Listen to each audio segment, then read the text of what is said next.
நமது சட்டமன்ற உறுப்பினர் சொல்ற போது, அதாவது 3000க்கும் மேற்பட்ட கேங்மேனுடைய டிரான்ஸ்ஃபர் பத்தி சொல்லியிருந்தார். நாங்க குறிப்பிடறப்ப அதான் சொல்லியிருக்கோம். அதாவது இங்க வந்து ஆட்கள் பற்றாக்குறை கண்டிப்பா இருக்கு.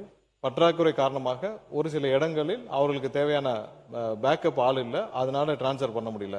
ஏன்னா கடந்த ஆண்டுகளில் 343 பேர் தான் நம்ம எடுக்கப்பட்டிருந்தோம்.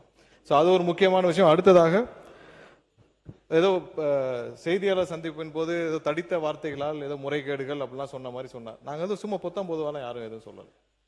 இந்த துறையில் அமைச்சராக வந்த பொழுது முதல்வருடைய உத்தரவின் பேரில் கடந்த 5 ஆண்டுகள் நடந்த அனைத்து டெண்டர்களையும் அனைத்து ஒப்பந்தங்களும் தீவிரமாக ஆராய்ந்து அதுல 4 அமைச்சர்கள் மாறின பிறகும் எல்லாவற்றையும் ஆராய்ந்து 45 டெண்டர்களில் பெரிய அளவில் முறைகேடுகள் கண்டுபிடிக்கப்பட்டு அது டிபிஎஸ்சி விஜிலன்ஸுக்கும் ரெஃபர் பண்ணப்பட்டு வழக்கும் பதிவு செய்யப்பட்டு அதுவும் தற்போது விசாரணை நடந்து வருகிறது. அவருக்கும் தெரியும் அது விசாரணையில் நடந்து வருகிறது.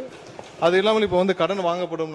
ஏன்னா இது தனி நிறுவனம், இது கார்பரேஷன், இது பொதுத்துறை நிறுவனம். இந்த நிறுவனம் இது ஒரு அளவுக்கு தான் அரசு இதுக்கு நிதி கொடுக்குமே தவிர இது தானாக இயங்க முடியாது. தாங்க இயங்கக்கூடிய ஒரு நிறுவனம் கடன் வாங்கி தான் செய்ய முடியும். ஆனால் கடனை வாங்குற போது அந்த கடன் எப்படி நம்ம பயன்படுத்துறோம் இருக்கும், எங்கெங்க பயன்படுத்தணும் இருக்கணும். பெரிய அளவில் ஆட்களும் வேலைக்கு எடுக்காமல், பெரிய அளவில் இன்ஃப்ராஸ்ட்ரக்சரும் நம்ம அதிகரிக்காமல், எதுவுமே செய்யாமல், அதுவும் ஏன்னா மற்ற துறையில் இருந்தப்போ அவர் வந்து மற்ற துறையில் இருந்தப்போ அவர் வேலைக்கு அதிகமாக ஆள் எடுக்கக்கூடியவர் தான்.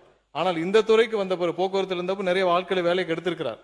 அதெல்லாம் எடுத்தது போனவர்கள் நல்ல சிறப்பாக வேலைக்கு ஆட்களை எடுக்கக்கூடியவர் தான் அந்த முன்னாடி நம்மளுடைய சட்டமன்ற உறுப்பினர். ஆனால் இந்த துறையில் மட்டும் வேலைக்கு ஆட்கள் எடுக்கவில்லை. ஏன்னா அவருக்கு இது போக நிறைய மற்ற விஷயங்கள் மற்ற வேலைகள் நிறைய இருந்திருக்குது.